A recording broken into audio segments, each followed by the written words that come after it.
มอนបំពងកំទេចនំប៉័ងទោះជាទុកពេញមួយថ្ងៃក៏នៅតែស្រួយឆ្ងាញ់ជ្រលក់ជាមួយទឹកម្ទេសផ្អែមជូរនិយាយពីត្រូវបងប្អូនញ៉ាំជក់មាត់មួយដុំហើយមួយដុំទៀតបានមន់បំពងចេះហ่ะបាយវិញគឺថាអត់ហូបវេហូបមន់តតែឆ្អែតតែម្ដងចំពោះវិធីធ្វើវិញមុនដំបូងខ្ញុំមានស្លាប់មន់1គីឡូជាធម្មតាខ្ញុំច្រើនតែធ្វើជាមួយនឹងស្លាប់មន់ពណ៌លឿងតែដោយសារថ្ងៃនេះខ្ញុំទៅរកអត់មានតែពណ៌ស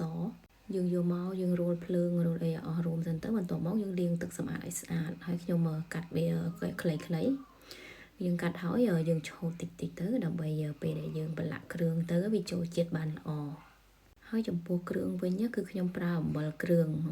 នេះបើបងប្អូនអត់មានណាបងប្អូនអាចដាក់អំបិលធម្មតាក៏បានដែរខ្ញុំដាក់ចំនួនកន្លះស្លាបព្រាបាយបន្ទាប់មកខ្ញុំដាក់ប្រេងម្ទេសប្រហែលជា1ស្លាបព្រាបាយបើបងប្អូនអត់មានប្រេងម្ទេសបងប្អូនអាចដាក់ជាប្រេងអូលីវឬមួយក៏ប្រេងឆាក៏បានដែរយើងដាក់អញ្ចឹងដើម្បីឲ្យសាច់មាន់យើងបានទន់ល្អបន្ទាប់មកខ្ញុំដាក់ម្សៅស៊ុបកន្លះស្លាបព្រាកាហ្វេហើយយើងច្របល់គ្រឿងទាំងអស់បញ្ចូលគ្នាចំពោះគ្រឿងប្រឡាក់សាច់គឺខ្ញុំប្រើតែប៉ុណ្្នឹងឯងខ្ញុំអត់ដាក់ស្ករដាក់អីទេដោយសារអំបិលគ្រឿងយើងគឺថាមានជាតិនៅនឹងស្រាប់ហើយបន្ទាប់មកយើងគ្របទុក1ម៉ោងទៅ1ថ្ងៃអីទៅហើយបងប្អូនដាក់ទៅក្នុងទូទឹកកកដើម្បីឲ្យសាច់មាន់យើងគឺថាបានរឹងសាច់ល្អគ្រឿងផ្សំបន្ទាប់ទៀតខ្ញុំមានពងមាន់ចំនួន2គ្រាប់យើងគួរដាក់ចានហើយខ្ញុំវាយពងមាន់ឲ្យរាងបែកបន្តិចមកបន្ទាប់មកខ្ញុំប្រើអំបិលគ្រឿងដដែលចំនួនកន្លះស្លាបព្រាកាហ្វេហើយខ្ញុំដាក់ទឹកធម្មតាចំនួន100មីលីលីត្រនិងម្សៅបំពងចំនួន7ស្លាបព្រាបាយបើបងប្អូនអត់មានម្សៅបំពងអញ្ចឹងទេបងប្អូនអាចដាក់ជាម្សៅប្លេក៏បានម្សៅមីក៏បានដែរហើយចំពោះម្សៅបំពងវិញបងប្អូនចង់ប្រើម៉ាអីក៏បានដែរបន្ទាប់មកយើងត្រូវលាយគ្រឿងទាំងអស់ឲ្យបានចូលសព្វគ្នាល្អ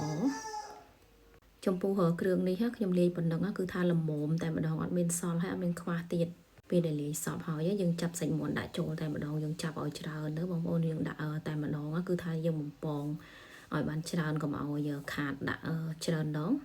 ពេលដែលយើងដាក់លាយជាមួយនឹងទឹកពងមាន់ហើយឥឡូវនេះខ្ញុំយកមកដាក់ប្រឡាក់ជាមួយកន្តិចពងមាន់យើងប្រឡាក់ឲ្យបានច្រើនទៅហើយបងប្អូនត្រូវអំបិលចុះអំបិលឡើងដើម្បីឲ្យវាជាប់កន្តិចពងមាន់បានច្រើនណាបើមិនជាប្រើដៃគឺថាកាន់តែល្អយើងដាក់ឲ្យហើយច្រើនមួយចានធំមកពេលដែលយើងរៀបចំសាច់រួចរាល់ហើយឥឡូវយើងមកមើលខ្លាញ់យើងវិញយើងត្រូវកម្ដៅឲ្យបានក្ដៅល្អមែនតើពេលដែលខ្លាញ់យើងបានក្ដៅហើយយើងចាប់សាច់មាន់ដាក់ចូលតែម្ដង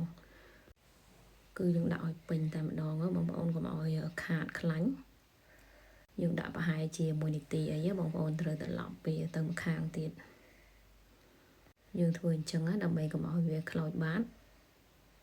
ពេលដែលសាច់មាន់យើងរៀងក្រៀមឃើញថានៅចន្លោះគឺខ្ញុំចាប់សាច់មាន់ដាក់ថែមទៀត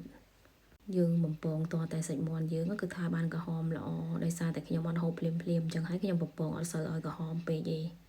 មើលថាមកល្មមយើងចង់បានហើយយើងចាប់ដាក់ច្រែងឬមួយក៏ដាក់ចាននេះទៅដើម្បីឲ្យស្រស់ខ្លាញ់ចំពោះម្សៅពេលដែលយើងប្រឡាក់ទៅវាសើមអញ្ចឹងបងប្អូនអាចរែងវាហើយយើងយកអាសើមទៅចាក់នៅក្នុងផ្នែកខាងពងមាន់បានយើងចាក់ចឹងអត់ខាតកន្តិចនំប៉័ងយើងយកទៅប្រឡាក់ជាមួយម្សៅគឺថាវាជាប់ជាមួយនឹងសាច់ទៀតហើយបន្ទាប់មកយើងធ្វើដូចមុនអញ្ចឹង